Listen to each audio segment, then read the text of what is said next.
The certificates of participation are funding for past facilities capital projects, and there's an annual payment for that.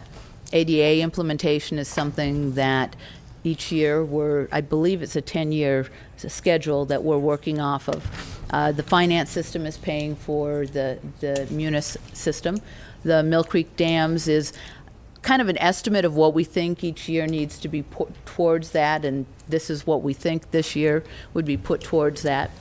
Mental health jail services, it's not really a traditional debt, but it's something that basically mental health was being expected to provide but was not being reimbursed for, and they can't use their other funding for it. So it was actually kind of a county mandate that needed to be covered by county dollars. And pension obligation bonds, and then the underfunded pension obligation bond debt, which this year is the last year. We are paying that off, and at that point we will be caught up. And essentially what that was is the pension obligation bonds are paid out of a particular budget unit, and the county was not putting revenues into that budget unit. So the pension obligation bonds continued to get paid. The budget unit kind of went into the red, and now we're having to catch up on those revenue payments. And I think we're making sure that that doesn't happen again, because at the end of each fiscal year, technically budget units should not be in the red. So you make sure that they get closed out and evened up, and that won't happen again then.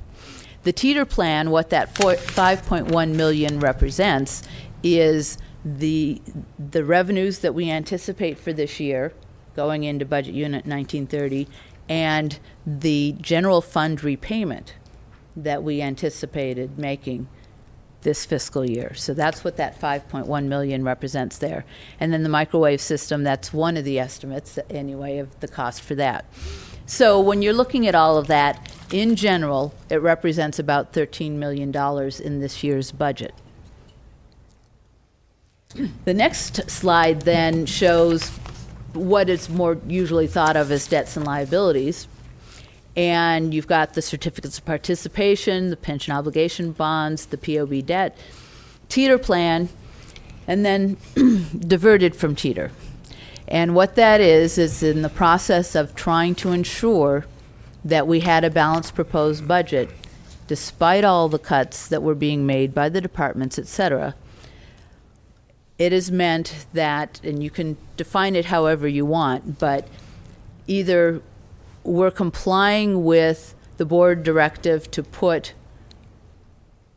all of the teeter revenues in the teeter budget unit, but we're only making around a $200,000 payment from the general fund towards the debt. Or you could say we're making the amortized schedule, but it's essentially like we're not putting the revenues in. So the budget that you've got represents $2.4 million that has been diverted from the repayment of teeter.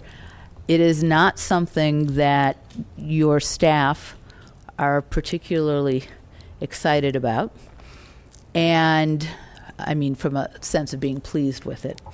We're excited about it in terms of this isn't where we want to be. And I think that one of the challenges from the board standpoint is what, from your standpoint, constitutes a balanced budget. You have a balanced budget now.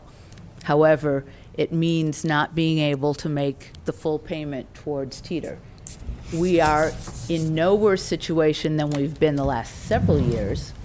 However, it is not where we want it to be. There are some remaining budget balancing strategies, but in the last direction we got from the board was not to in any way take any more funds out of teeter.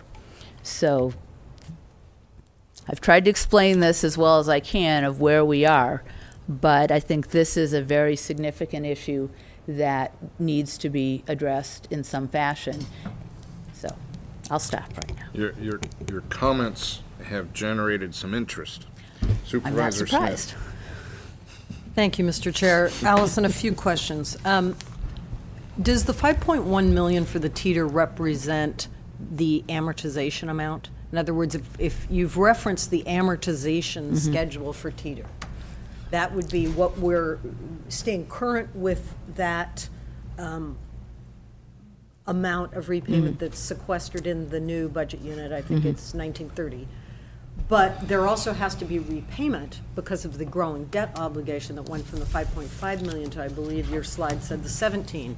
So does that 5.1 million that you're referencing here, without a lot of detail in this slide, does that reference that amortization amount?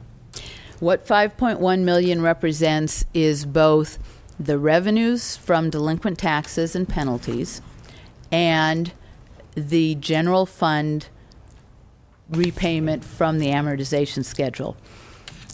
I believe the general fund portion of it was supposed to be 2.6 million, and the other would be 2.5 million is the estimate for the revenues to come in.